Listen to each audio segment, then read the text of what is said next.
سب سے خوفناک بات یہ تھی کہ خود چیتا غار میں موجود تھا۔ غالباً اسے ہماری موجودگی کا علم ہو چکا تھا، مگر وہ چپ چاپ ایک طرف کو چلا گیا۔ اس کے چلے جانے کے بعد میں دیر تک سوچتا رہا کہ چیتا کس لیے یہاں سے چلا گیا ہے۔ چیتا نہایت ہی مکار حیوان ہے اور اس کے ہر فعل میں فریب اور پراسراریت ہوتی ہے۔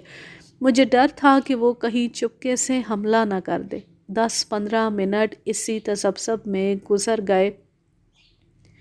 آخر ہمت کر کے کچھار میں گھس گیا۔ چیتے کے 3 ننھے بچے ادھر ادھر دوڑ رہے تھے۔ غالباً انہیں اپنی ماں کی تلاش تھی۔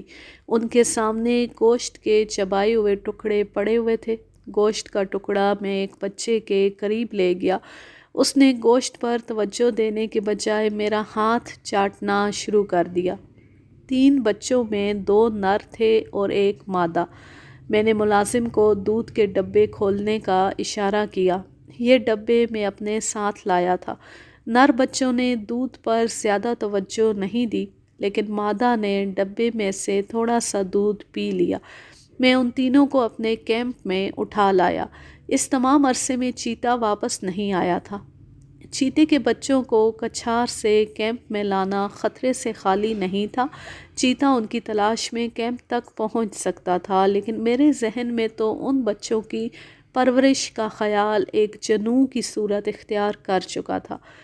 اس رات انہیں دودھ پلانے کے بعد نہ جانے کس وقت میں نیند کی آغوش میں چلا گیا۔ رات کے پچھلے پہر میں ہڑبڑا کر اٹھ بیٹھا۔ کیمپ کے باہر لکڑ بھگوں کے چیخنے چلانے کی آوازیں آ رہی تھی۔ لکڑ بھگوں کی اس پکار کا مطلب یہ تھا کہ چیتا ان کے تعاقب میں کیمپ کے آس پاس پہنچ چکا ہے۔ ریکس نے بھی خطرے کو سونگھ لیا تھا۔ وہ زور زور سے بھونک رہی تھی۔ ریکس بھی ان دنوں 2 پلوں کو جنم دے چکی تھی۔ لکڑ بھگوں کی آوازیں اب ختم ہو چکی تھیں، لیکن چیتا یقیناً کیمپ کے آس پاس چکر لگا رہا تھا۔ اس کی غراہٹ سے یہ اندازہ ہوتا تھا کہ وہ اپنے گم شدہ بچوں کو پکار رہا ہے۔ وہ رات خیریت سے گزر گئی۔ بچوں کی پرورش کا مرحلہ بڑا کٹھن تھا۔ ڈبوں کے دودھ سے انہیں رغبت نہیں تھی، اور ادھر ریکس ان سے زیادہ التفات برتنے کے لیے تیار نہیں تھی۔ زیادہ سے زیادہ وہ اتنا کرتی کہ ان بچوں کو اپنے بچوں کے ساتھ کھیلنے کی اجازت دے دیتی تھی۔ نر بچے جو تھوڑا بہت دودھ پی لیتے تھے وہ ہضم نہیں کر سکتے تھے، جس کا نتیجہ یہ نکلا کہ دونوں تھوڑے تھوڑے دنوں کے وقفے سے چل بسے۔ اب مادہ رہ گئی تھی، جس پر ڈبوں کے دودھ نے کوئی برا اثر نہیں ڈالا تھا۔ کبھی کبھی ریکس بھی اسے تھوڑا بہت دودھ پلا دیتی۔ میں نے اس مادہ بچے کا نام ہنسمکھ چارلی رکھ دیا۔ ایک روز ایک قبائلی حبشی میرے پاس ملازمت کی غرض سے آیا۔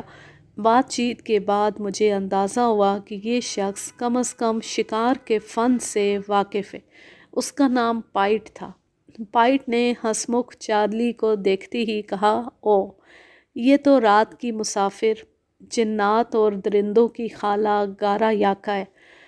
گارا یاکا کی پرورش کی ذمہ داری اب میں نے پائٹ کے سپرد کر دی، لیکن وہ پائٹ سے کسی طرح مانوس نہیں ہوتی تھی۔ ایک بار پائٹ جب اسے دودھ پینے کی ترغیب دے رہا تھا، گارا یاکا نے اس کے ہاتھ پر تھوک کر اپنی نفرت کا اظہار کیا۔ البتہ گارا یاکا ریکس کے بچوں کے ساتھ بڑی بے تکلفی سے کھیل کود میں مشغول رہتی۔ بعض اوقات تو مجھے یہ احساس ہوتا کہ وہ ان کی سگی بہن ہے۔ اس کی عادتیں بھی نیم وحشی نیم پالتو جانوروں کی طرح تھی۔ ان ساری باتوں کے باوجود میں اب بھی اس کے لیے ماں کا درجہ رکھتا تھا۔ وہ میرے ساتھ آ کر لپٹ جاتی، اپنا ایک رخسار پہروں میرے رخسار کے ساتھ رگڑتی رہتی۔ کھانے کی میز پر بھی وہ میرا پیچھا نہ چھوڑتی۔ وہ تیزی سے جوان ہو رہی تھی، اس لیے اب کبھی کبھی مجھے اس سے خوف بھی آنے لگا تھا۔ کھانا کھاتے کھاتے جو ہی کانٹے کے ساتھ میں نوالا منہ میں ڈالنے لگتا، وہ میرا نوالا چھین لیتی۔ ایک بار تو اس نے میری قمیص کی آستین پنچا مار کر تار تار کر دی۔ اس روز میں نے اسے خوب سزا دی جسے اس نے چپ چاپ برداشت کر لیا۔ ایک بار اس نے میرا نوالا چھیننا چاہا تو اس کا پنجہ جل گیا۔ بات یہ تھی کہ مجھے بھی اس کا احساس نہیں تھا کہ نوالا بہت گرم ہے۔ گارا یاکا نے میری طرف کچھ ایسے دیکھا جیسے کہہ رہی ہو میں نے یہ سب جان بوجھ کر کیا۔ مجھے کبھی کبھی یہ خوف بھی آتا کہ کہیں گارا یاکا اس واقعے کا انتقام نہ لے۔ وہ میرے کھانے کی میز سے ایک لمحہ ادھر ادھر نہیں ہوتی تھی اور میرے لیے کھانا کھانا مشکل ترین مرحلہ ہوتا تھا۔ گارا یاکا نے اب ایک اور مشکل کھڑی کر دی۔ ہوش سنبھالنے کے باوجود وہ گوشت کے نزدیک نہیں جاتی تھی، اسے سونگھ کر چھوڑ دیتی تھی۔ ایک ترکیب میرے ذہن میں آئی۔ ایک دن میں نے گوشت کو پیس کر اس کی لائی سی بنا دی اور اسے فرش پر ادھر ادھر گرا دیا۔ گارا یاکا نے فرش سونگھنا شروع کر دیا اور اس وقت میری خوشی کی انتہا نہ رہی جب میں نے دیکھا کہ وہ گوشت کے ایک چھوٹے سے دھبے کو چاٹ گئی ہے۔ یاکا کی گوشت خوری کی ابتدا ہو چکی تھی۔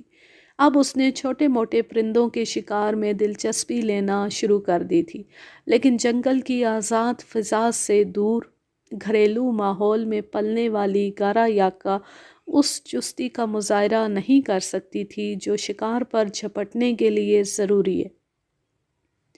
وہ جب کسی پرندے کا تعاقب کرتے کرتے ناکام واپس آ رہی ہوتی تو مجھے یوں محسوس ہوتا جیسے وہ ایک ایسی بچی ہے جسے گھر کا کام نہ کرنے پر اسکول سے سزا ملی ہو۔ میں ایسے موقعوں پر اس کی طرف بالکل توجہ نہ دیتا اور سب کچھ دیکھنے کے بعد اپنے کام میں مشغول رہتا جیسے میں بالکل بے خبر ہوں۔ اکثر یاکا کی ہمت بڑھانے کے لیے بعض اوقات اسے کھانے کے لیے بسکٹ دیتا، یہ اس کی مرغوب ترین غذا تھی۔ آخر ایک روز گارا یاکا نے اپنا پہلا شکار کیا۔ یہ شکار فاختہ کا تھا۔ گارا یاکا اس کا تعاقب کر رہی تھی، وہ پھدک پھدک کر آگے بڑھ رہی تھی۔ اچانک یاکا نے ایک جست لگائی اور اس سے پہلے کہ فاختہ ایک اونچی شاخ پر جا بیٹھتی، یاکا نے اسے اپنے پنجے سے دبوچ لیا اور دیکھتے ہی دیکھتے اسے نگل گئی۔ صرف اس نے اس کے 2 لمبے پروں کو چھوڑ دیا۔ ریکس بھی اب شکار میں یاکا کی معاون ہوتی تھی اور لطف تو یہ ہے کہ جب ریکس اور یاکا مل کر کوئی شکار کرتی تو وہ دونوں شکار کے حصے بکھرے کر لیتی۔ شکار کی تقسیم پر ان میں کبھی جھگڑا نہیں ہوا۔ گارا یاکا میں ایک درندے کی سی تیزی اور پھرتی ابھرتی جا رہی تھی۔ ایک چیتا جب پوری قوت سے دوڑتا ہے تو اس کی رفتار 60 میل فی گھنٹہ سے 84 میل فی گھنٹہ تک ہوتی ہے۔ اس کا اندازہ مجھے اس وقت ہوا جب ایک بار میرے چند دوست شکار کے لیے میرے ہاں مہمان تھے۔ انہوں نے ایک روز شکار کے دوران اپنی جیپ چیتوں کے ایک ہول کے تعاقب میں لگا رکھی تھی۔ چیتے اپنی پوری قوت سے دوڑ رہے تھے اور جیپ کا سپیڈو میٹر 60 کے ہندسے تک پہنچ چکا تھا۔ چیتے گھنے جنگل میں غائب ہو چکے تھے۔ میرے دوستوں نے جیپ ایک موڑ پر کھڑی کر دی تو ایک مست ہاتھی نے جیپ پر دھاوا بول دیا۔ خدا کا شکر ہے کہ وہ چاروں طرف سے بند تھی۔ ہاتھی نے کچھ دیر جیپ کے ارد گرد وحشیانہ طور پر چکر کاٹے اور معاملے کی تہہ تک نہ پہنچنے کی بنا پر جنگل میں ایک طرف کو نکل گیا۔ یاکا بھی ایسے شکاری موقعوں پر ہمارے ساتھ رہتی تھی۔ اب اس کی شکاری استعداد میں اتنا اضافہ ہو گیا تھا کہ وہ چھوٹے موٹے ہرن کا شکار بھی کر لیتی تھی۔ ایک بار یاکا نے ایک جنگلی باراسنگے کا تعاقب شروع کر دیا جو اپنے گروہ سے بچھڑا ہوا تھا۔ اس سے پہلے کہ یاکا اپنے شکار تک پہنچتی، 2 شیرنیاں ایک ساتھ جنگل میں سے ظاہر ہوئیں اور ان میں سے ایک نے باراسنگے کو گردن سے دبوچ لیا۔ دوسری کچھ فاصلے پر کھڑی یہ سارا منظر دیکھ رہی تھی۔ ادھر یاکا کی آنکھوں میں خون اتر آیا۔ میں چاہتا تو اس وقت دونوں شیرنیوں کو اپنی گولیوں کا نشانہ بنا سکتا تھا، لیکن جنگل کے باسیوں کے معاملات میں دخل دینا میں نے مناسب نہیں سمجھا اور ایک خاموش تماشائی کی طرح سارے منظر سے لطف اندوز ہوتا رہا۔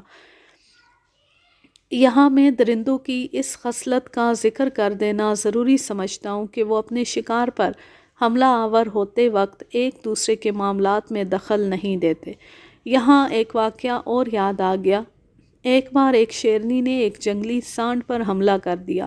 سانڈ کی تھوتنی شیرنی کے منہ میں آ چکی تھی اور وہ سانڈ کی اگلی 2 ٹانگوں کے درمیان لٹکی ہوئی تھی۔ سانڈ شیرنی کے چنگل سے آزاد ہونے کی پوری کوشش کر رہا تھا۔ ادھر شیرنی چاہتی تھی کہ وہ اسے چاروں شانے چت گرا دے۔ سانڈ نے شیرنی کی ایک نہ چلنے دی اور شیرنی کے جھٹکوں کے باوجود اپنے قدموں پر کھڑا رہا۔ دوسری شیرنی جو کچھ فاصلے پر یہ منظر دیکھ رہی تھی، اگر چاہتی تو مل کر شیر کا شکار کر سکتی تھی، لیکن وہ اپنی جگہ پر جوں کی توں کھڑی رہی۔ بیل نے ایک زوردار جھٹکے سے شیرنی کی گرفت سے چھٹکارا حاصل کر لیا اور تیزی سے اپنے گروہ کے ساتھ جا ملا۔ جنگل میں میرا مستقل کیمپ ابلتے چشموں کے قریب تھا، جہاں لوگ اکثر مجھے ملنے جلنے کے لیے آیا کرتے تھے۔ گارا یاکا ایسے مواقع پر عجیب و غریب حرکات کا مظاہرہ کرتی تھی۔ جو ہی کوئی مہمان مجھے ملنے کے لیے آتا، وہ کمرے سے باہر جنگل کی طرف چلی جاتی اور اس وقت تک واپس نہ آتی جب تک مہمان چلا نہ جاتا۔ وہ صرف میرے 2 ملازموں پائٹ اور فریڈی کی موجودگی کو برداشت کرتی تھی۔ اب گارا یاکا نے مجھے ایک اور طرح تنگ کرنا شروع کر دیا تھا۔ وہ میری کوئی چیز اٹھا کر لے جاتی اور اس کے ساتھ گھنٹوں کھیلتی رہتی۔ میرے جوتوں سے کھیلنا اس کا محبوب ترین مشغلہ تھا۔ یہاں گارا یاکا اور ایک پالتو کتے کی خصلت کا فرق بھی ظاہر ہوا۔ ایک پلہ اگر کھیلنے کے لیے کمرے سے کوئی چیز باہر لے جاتا اور وہ اس چیز کے ساتھ کھیلتے کھیلتے جو ہی کسی اور طرف متوجہ ہوتا تو وہ اس چیز کے بارے میں بھول جاتا اور وہ باہر ہی پڑی رہتی، لیکن گارا یاکا کھیلنے کے لیے کمرے سے جو چیز لے جاتی، کھیلنے کے بعد واپس اسے اپنی جگہ پر رکھ دیتی۔ ایک روز گارا یاکا میرا نرم شکاری جوتا کھیلنے کے لیے لے گئی۔ تھوڑی دیر بعد اس نے جوتا میرے پاؤں کے سامنے رکھ دیا۔ میں باہر جانے کے لیے جوتے کے انتظار میں تھا۔ میری عادت ہے کہ میں جوتا پہننے سے پہلے اسے اچھی طرح جھٹک لیتا ہوں۔ اس دن جلدی میں ایسا نہ کر سکا۔ میں نے جوتا پہنا ہی تھا کہ جوتے میں کوئی نرم نرم شے میرے پاؤں سے چھو گئی۔ میرے رونگٹے کھڑے ہو گئے اور اچھل کر ایک طرف جا پڑا۔ جوتے سے ایک بہت بڑا بچھو نکل کر فرش پر رینگنے لگا۔ افریقہ کے زہریلے بچھو کا ایک ہی ڈنک انسان کو ہلاک کر دیتا ہے۔ گارا یاکا نے بچھو کو دیکھتی کان کھڑے کر لیے اور قریب ہی تھا کہ وہ بچھو پر حملہ کر دیتی۔ میں نے اسے جھڑک دیا۔ گارا یاکا بھی بچھو سے خوف زدہ نظر آئی۔ دہشت سے میرے ہاتھ پاؤں پھول رہے تھے۔ ادھر بچھو کے غائب ہو جانے کا خدشہ بھی تھا۔ اس ادھیڑ بن میں میری نظر ایک مکڑے پر پڑی، جس کے بارے میں کہا جاتا ہے کہ وہ بچھو کا جانی دشمن ہے۔ وہ بچھو کی طرف بڑھا۔ دو خوفناک مکوڑے ایک دوسرے سے گتھم گتھا ہو چکے تھے۔ ان کی جنگ کئی منٹ جاری رہی اور اس کا خاتمہ ان دونوں کے خاتمے پر ہوا۔ ایک روز فریڈی نے اپنے شکاری تھیلے کا منہ کھولا تو اس میں 2 پہاڑی کوے تھے، جنہیں وہ جنگل سے زندہ پکڑ لایا تھا۔ یہ کوے بہت جلد گارا یاکا کے عزیز ترین دوست بن گئے۔ گارا یاکا جب کسی پرندے یا جانور کا شکار کرتی، اپنے ان 2 دوستوں کو نہیں بھولتی تھی۔ وہ اپنے شکار کو مزے لے لے کر کھا رہی ہوتی اور یہ آس پاس منڈلاتے ہوئے بچے کچے گوشت پر چونچیں صاف کر رہے ہوتے اور پیٹ بھر کر کھانے کے بعد بھی کائیں کائیں کرتے رہتے۔ ان کے اس لالچ پر ایک دفعہ گارا یاکا کو طیش آ گیا۔ اس نے ایک کو سزا بھی دے دی۔ ایک تو زخمی ہو گیا، لیکن اس ناخوشگوار واقعے کا ان کی دوستی پر کوئی اثر نہ پڑا۔ دوسرے روز وہ پھر دسترخوان پر اکٹھے تھے۔ فریڈی نے ایک دن مجھے یہ روح فرسا خبر سنائی کہ کسی چیتے نے ریکس کو ہلاک کر دیا ہے۔ ریکس نہ صرف میری رفیق تھی بلکہ وہ گارا یاکا کی خالہ بھی تھی۔ ریکس کی مفارقت نے مجھے کئی دن تک آزردہ رکھا۔ اس سے پہلے ایک بار گارا یاکا بھی حیات و موت کی کشمکش میں مبتلا ہو کر مجھے کافی نڈھال کر چکی تھی۔ نہ جانے اس نے کیا کھا لیا تھا کہ اسے قے شروع ہو گئی تھی۔ مسلسل کے کرتے کرتے وہ اتنی نحیف ہو گئی کہ ایک روز مجھے اس کے بچنے کی کوئی امید نہ رہی۔ پائٹ نے اس نازک موقع پر ایک ماہر طبیب کی طرح مجھے مشورہ دیا کہ اس کی بیماری کا علاج صرف ایک خاص بوٹی سے ہو سکتا ہے۔ وہ فوراً جنگل میں چلا گیا اور اچھی خاصی بوٹی اٹھا لایا۔ اس بوٹی کے استعمال سے بھی گارا یاکا کی بیماری میں کوئی فرق نہ آیا۔ دشواری یہ تھی کہ بوٹی کا عرق پلانے میں گارا یاکا سے بہت جد و جہد کرنی پڑتی تھی۔ چوتھے دن وہ تقریباً ادموئی ہو چکی تھی۔ ریکس کے بعد اب گارا یاکا کا اس طرح جدا ہونا مجھے منظور نہیں تھا۔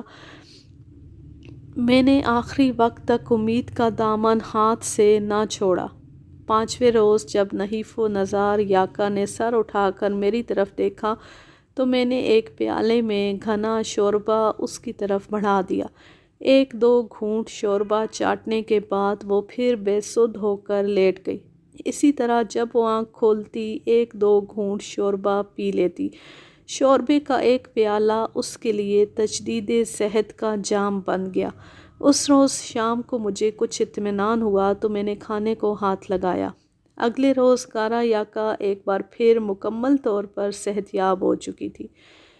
اب گارا یاکا مکمل طور پر جوان ہو چکی تھی۔ میرے لیے اس کے دل میں بے پناہ محبت اور ہمدردی کا جذبہ موجود ہے۔ وہ بھی مجھ سے ایک لمحہ جدا ہونا پسند نہیں کرتی۔ اس کے باوجود مجھے کبھی کبھی خیال آتا ہے کہ گارا یاکا کب تک میرے ساتھ رہے گی، کیونکہ ایک دن اسے اپنے کچھار کی طرف لوٹ جانا ہے۔ وہ کب تک غیر فطری زندگی بسر کرتی رہے گی۔ ایک بار تو میں اس صورتحال سے دوچار بھی ہو چکا ہوں۔ گارا یاکا کیمپ سے کچھ دور شکار میں مصروف تھی کہ قریب کی جھاڑیوں سے ایک چیتے نے سر نکالا۔ یہ ایک نوجوان چیتا تھا جو گارا یاکا کو کیمپ کی زندگی ترک کر دینے کی ترغیب دے رہا تھا۔ گارا یاکا آہستہ آہستہ اس چیتے کی طرف بڑھنے لگی۔ وہ میری نظروں سے اوجھل ہو گئی۔ میں جھاڑیوں کی اوٹ میں کھڑا اپنی چہیتی گارا یاکا کو جدا ہوتے ہوئے دیکھ رہا تھا، لیکن میری حیرت کی انتہا نہ رہی جب کیمپ کی طرف واپس جاتے ہوئے میں نے مڑ کر دیکھا۔ وہ تیز تیز قدموں کے ساتھ میری طرف واپس آ رہی تھی۔ گارا یاکا مجھ سے جدا نہیں ہونا چاہتی تھی۔ گارا یاکا نے جوان ہوتی ایک نیا کھیل شروع کر دیا تھا۔ ایک روز ہم شکار کے لیے بہت دور نکل گئے۔ یہ وہ علاقہ تھا جہاں بارہ سنگے کا شکار کثرت سے ملتا تھا۔ دیکھتے ہی دیکھتے گارا یاکا غائب ہو گئی۔ فریڈی، پائٹ اور میں اسے ہر طرف تلاش کرتے رہے، لیکن اس کا کوئی نشان نہیں مل رہا تھا۔ ایک جگہ جیپ کھڑی کر کے میں گھنے جنگل میں گھس گیا اور ابھی چند قدم ہی آگے گیا تھا کہ ایک جھاڑی کی اوٹ میں مجھے گارا یاکا کی 2 سرخ سرخ آنکھیں نظر آئیں۔ یاکا مجھے دیکھتی ایک خونی چیتے کی طرح بپھر گئی۔ اس کی دم تنی ہوئی تھی اور وہ ایک خونخوار درندے کی طرح مجھ پر حملہ آور ہونے کے لیے تیار ہو رہی تھی۔ میں نے اسے چمکارنا چاہا، لیکن جوں جوں میں اسے چمکارتا تھا وہ اور زیادہ بپھرتی جاتی تھی۔ یہ ایک لمحہ میری زندگی کا مشکل ترین لمحہ تھا۔ کیا مجھے یاکا کو گولی کا نشانہ بنانا پڑے گا؟ کیا میری برسوں کی محنت اور کوشش اس ایک وحشی درندے کی نظر ہو جائے گی؟ بہرطور جان بچانا فرض ہے۔ یہ سوچتی میں نے اپنی بندوق سنبھال لی تھی کہ یاکا نے جھاڑی کی اوٹ سے جست لگائی اور دوسری ہی لمحے وہ میرے پاؤں چاٹ رہی تھی۔ یہ سب اتنی جلدی ہوا کہ میں حیران و ششدر رہ گیا۔ کچھ دیر بعد گارا یاکا پھر غائب ہو گئی اور اب واپس آئی تو ایک بارہ سنگے کی بے سر لاش ساتھ گھسیٹتی لائی۔ سر کے علاوہ بارہ سنگے کے جسم کے بعض حصوں سے گوشت بھی غائب تھا۔ کسی نے شکاری چاقو سے جانور کے پرگوشت حصے اس طرح کاٹے تھے جیسے وہ بہت جلدی میں ہو۔ گارا یاکا بار بار اسی سمت اشارہ کر رہی تھی جس طرف سے وہ لاش اٹھا کر لائی تھی۔ اس کے جوش و خروش سے ظاہر ہوتا تھا کہ اس طرف کوئی خطرہ موجود ہے۔ تھوڑی فاصلے پر ہمیں 12 مزید لاشیں ملی۔ ان سب کے بھی سر غائب تھے اور باقی ڈھانچوں سے جگہ جگہ گوشت کاٹ لیا گیا تھا۔ ہم سمجھ گئے کہ یہاں شکاری آئے ہیں اور چونکہ 12 سنگوں کے سر بہت بیش قیمت ہوتے ہیں اس لیے وہ سر کاٹ کر لے گئے۔ اس علاقے میں شکار کی پابندی تھی، اس لیے میں ان کی تلاش میں نکل کھڑا ہوا۔ کچے راستے پر جگہ جگہ جیپ کے ٹائر کے نشانات نے میرے اس خیال کی تصدیق کر دی۔ فریڈی اور پائٹ ماہر شکاریوں کی طرح ان نشانات پر آگے بڑھنے لگے۔ گھنے جنگل میں جیپ کا سفر بڑا مشکل ہوتا ہے۔ میں نے ان چور شکاریوں کا سراغ لگانے کا تہیہ کر لیا۔ انہوں نے کہیں قریبی کیمپ لگا رکھا تھا۔ گارا یاکا اس سوراخ میں پیش پیش تھی۔ یہی مجھے یہ احساس ہوا کہ درندے میں سونگھنے کی حس کتنی تیز ہوتی ہے۔ جہاں چور شکاریوں کی جیپ کے نشانات نہیں ملتے تھے وہاں گارا یاکا ہماری رہنمائی کر رہی تھی۔ کچھ ہی دیر بعد مجھے فریڈی کی چیخوں کی آواز سنائی دی۔ جیپ کھڑی کر کے میں فوراً اس طرف دوڑا۔